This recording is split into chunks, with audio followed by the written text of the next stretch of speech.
today I made some vodka pasta, fried chicken cutlet, and gotta put some garlic bread on the side. Go ahead and get you some right there. Ooh. Chicken.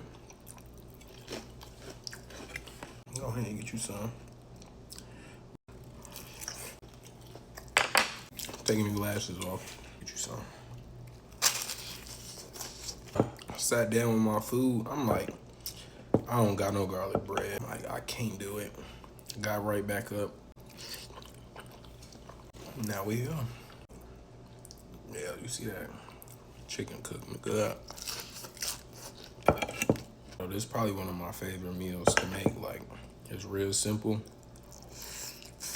Hope you ain't full yet, cause I got some more for you. We in this together.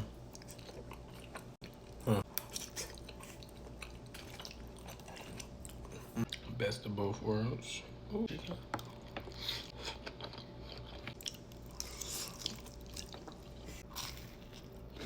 We right here with it. You want to treat yourself right? Look up a vodka pasta recipe. I'm telling you, it's way worth it. Bite.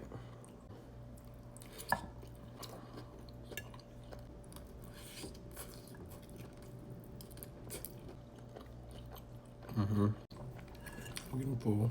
I see it's so good. I'm eating his last bite. If y'all want it, share it with me. Come on. 10 out of 10. I'm done.